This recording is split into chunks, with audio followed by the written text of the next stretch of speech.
Welcome everyone, Marcelo is my name. I love both Hacivat and Ani by Nishane. However, these two are way better.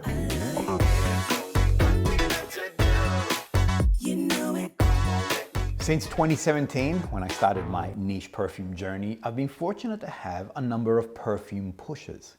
Now, I know that sounds like a negative, but in fact for me, it's been a positive because these are experts who know brands that I should be aware of, or these are experts in the field when it comes to all things perfumery. One such individual that I came across very early on is Laura. Did a number of videos alongside her, and she recommended the House of Nishane. She mentioned that this is a house that has an incredible collection based in Turkey, Istanbul. They express themselves in such a beautiful and unique way. I quickly fell in love with both Hacivat and Ani, and then the rest. I've got a very vast collection when it comes to things all Nishane. Another perfume pusher that I have is the delightful Alexandre. I've done a number of productions alongside her. She is the marketing manager for Libertine Perfumery, the biggest perfume distributor here in Australia. She asked me a little while back, are you familiar with the X's in the Nishane? And I'm like, no, not for me, because I'm happy with the OGs. They work really, really well, and I don't need them. She's like, okay, no problem. So she does this often, sent me a few samples and said, look, test them out, see what you think, and see how they compare with the originals. It was one of those things where on first spray, I'm like, whoa, this is a whole new expression. And more to the point, Sandra, my wife, as I was wearing and testing out HACIVAT X, kept saying to me, what are you wearing? It smells amazing. Now, I need to point out, Sandra does not like Hacivat on me. If you look at this particular production, you'll see that I mentioned how much I love it, how much I enjoy it, but the dry down on the original, on the OG, goes very musty and danky. It has a mixture of the oak moss and also the patchouli. It's a scent profile that Sandra does not enjoy. Interestingly, I've got a good friend of mine, similar situation. He loves Hacivat, but his wife, no, does not like it when he is wearing it.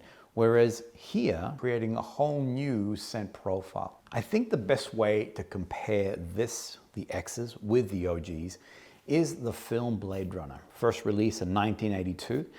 Now that original release, I fell in love with it as a kid. That is an original day bill right behind me. I couldn't get enough of this new world, this new concept. The only part that didn't sit right with me was the ending. All along, it was a very dark film noir. The voiceover I didn't mind because it was reminiscent of those old classic movies. But that ending, I'm like, oh, that's unusual. Years later, I found out that there was a lot of infighting with the studio and Ridley Scott and drama. And Ridley was forced to create a film that was going to be commercially successful. The studio did not like the very bleak ending that he had originally planned for the film. In 1992, he released his director's cut, and he then also released the final cut. Now, if you've never seen the movie, I recommend you go to the director's final cut, released in 1992. And this now is a film that, well, it's become pop culture. It's actually a reference marker for so many different films that we now enjoy today. So the original, the 82 version, amazing, loved it, really enjoyed it, but the 92 version just took it to another level, and this is what's happening here. The OGs are glorious, but the X's, forget about it. This is now taking these scent profiles, this structure, to a whole new dimension. Boom. But let me begin. Let's spray these fragrances. I'm going to only focus on the X's today. For those who are familiar with the OGs, I will reference them, but ultimately I'm only going to focus on these two babies here. So let me begin with Hacivat X, which the original was very much designed, I feel, for a man. It had a very masculine edge, whereas I'm going to put it out there that a woman can actually enjoy this fragrance too. Its dry down goes into a woody, spicy place, which can be enjoyed by anybody. I also love its vibrant opening. What it's doing is capturing the original DNA of the OG, that pineapple note, but now supporting it with some additional fruity, fun playfulness on that opening. The original perfumer for the OG is Georges Lee. In this case here with the X, Julien Rasquinet has been given the task of bringing this to life in a new way. The structure is similar. The pineapple is still there. Patchouli is still found in the fragrance. This time around, there's no oak moss. The oak moss in the base has been removed. The patchouli has been moved around where previously it was in the heart, and that patchouli in the heart, oak moss in the base was creating that musky dankness that you find in the original. Whereas now the patchouli is being placed down in the base, and I find that it has more of a wet earth as opposed to a danky, musty smell to it. One thing that is apparent is that it's a lot more vibrant, a lot more playful, a lot more, there's a fruity energy that comes through on the fragrance on that opening. The pineapple is now blended in the heart with a gorgeous orange blossom note. Orange blossom, this is a fragrance note that can create this beautiful balance between a juicy fruit element, so that sweetness of the orange, but also tinged with a slight white floral element to it. Sometimes you find white florals like a jasmine or a magnolia or even tuberose can go a tad indolic. It has a slight sort of poopiness to it, a heaviness, almost like something that is a bit woozy. It's very heady and intense.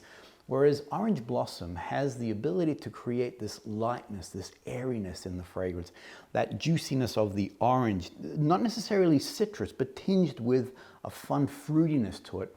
And again, that pineapple, that orange blossom interplay on that opening is just magical. And as I was mentioning, a woman could comfortably wear this fragrance too.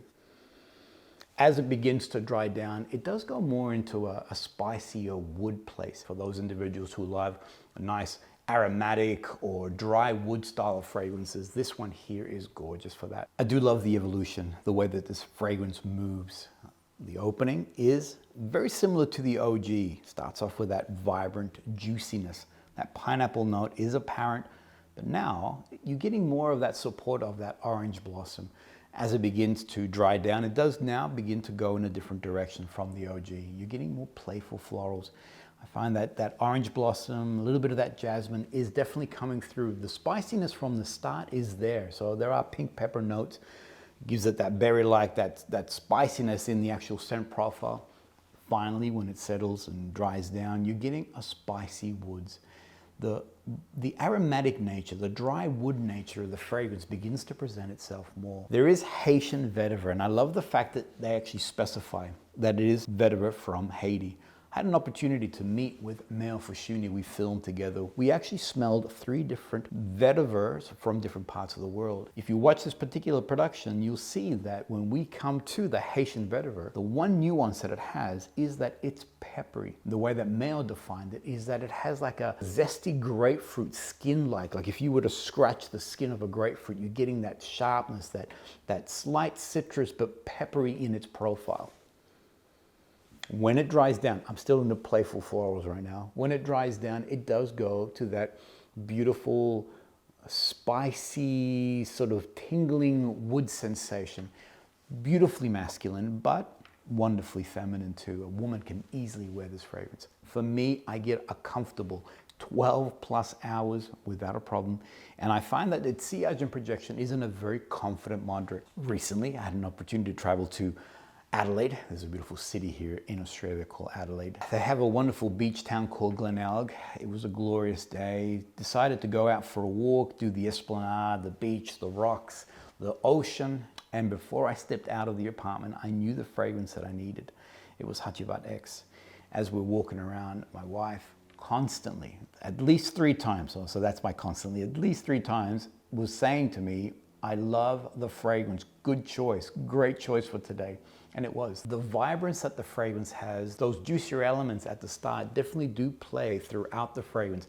It does dry down in a wonderful, spicy, woody place, but there's still a vibrance to this fragrance. There's still an approachability, unlike the OG, where when finally it dried down, it was in a very particular, almost strong masculine place, whereas here, the X has a lot more playfulness, has a lot more funness to it, has a lot more vibrance in its scent profile. The next one, Ani. Now, I have a healthy collection of fragrances. And whenever you see anything hit this hard, you can tell that this is a fragrance that is popular not only for myself, but also for those around me. I have a library system.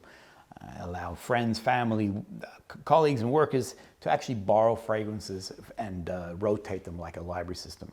So whenever a fragrance is low like this, it means that it is a popular one within the group. Now, the one thing that I love about Ani, and what I fell in love with very early, is that it's a beautiful, spicy, warm vanilla fragrance.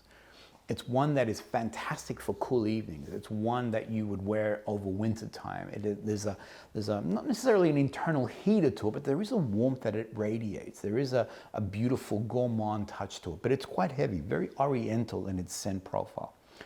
Along came Ani X. And this is where, as I said originally, I'm like, I've already got Ani. I really love it. It's a popular one amongst us all. I don't need Ani X until you do that. And then you smell that scent profile. And you are like, what in the world? What voodoo is this?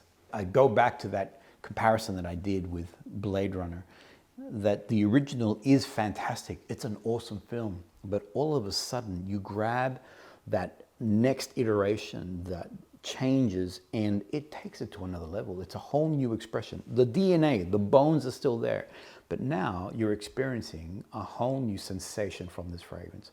Where Ani was a more amberous style vanilla, Ani X is a citrus. It's vibrant, it's fun, it's a sunny day, it's all year round. Another one where the evolution of the fragrance is phenomenal. Bright and fruity. On that first opening of the fragrance, you're getting these citruses coming through, but it has now a unique touch. I compare it to Fantomas. It took me a little while, but I'm like, I'm getting a Fantomas vibe. It's this rock melon, this honeydew, this melon touch that it has to the fragrance. But unlike Fantomas, there's no black tire to like, what in the world is going on? But you do get this beautiful melony touch to the fragrance. As then it begins to dry down, you're going into this soft gourmand. The vanillas are now beginning to push through. Originally, the vanilla is not as present to me. I get more of the fruits, that melon, the citrus. Then as it moves through, soft gourmands, and then finally it dries down to a wonderful citrus vanilla. Where the original Ani, the vanilla for me came forward a lot faster. I find that with Ani X, I'm getting like a slow reveal. It's almost like something is slowly peeling back and revealing what's at the heart of it. And for me, the heart of it, or the core of this fragrance, is that citric or that citrus vanilla element to it. On its dry down, the vanilla is where it rests, whereas with Ani, vanilla comes forward very quickly to me. This is super versatile. I find that no matter who is picking up this bottle, whether it's a male or a female, actually the female editors, one in particular, I won't name names, absolutely adores this fragrance. And this is a new inclusion within the actual collection.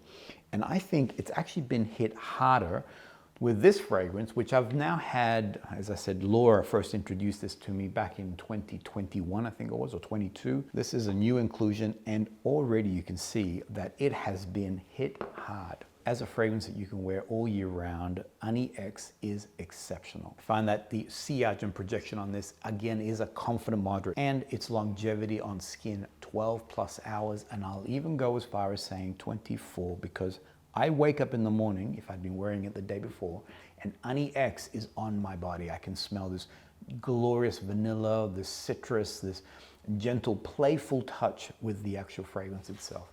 A fun fragrance to wear, and one as a going out, as a first date, create a bit of seduction and magic in the air. Ani X is really where it's at. Unlike the original, with HACIVAT, it was Julien Rasquinet that came along and reimagined it and created X for us.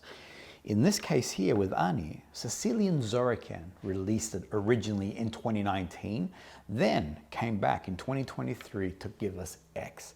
And I think it would be pretty exciting to come back to something that was successful with Ani, but then go, you know what, I'd like to have its DNA, but this time around, I'd love to twist it here or twist it there. I know that for myself, when I create something, I watch it super proud, release it to the world, and then maybe come back to it in a year's time and think to myself, I wish I could have added this, take away that, maybe change the other. And so I keep thinking maybe Ceciline would have been super excited to come back to this project and now bring it forward in a whole new light, essentially. Both are gorgeous. Both of these are amazing. But if you don't have any of these in your collection, then I would strongly recommend step forward with the X's. Both of these are divine, and both of these are more than worth for you to test out and see how they play on you.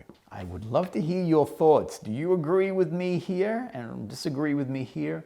I'd love to know what you think of these beautiful fragrances, and I do look forward to seeing you guys on the next episode.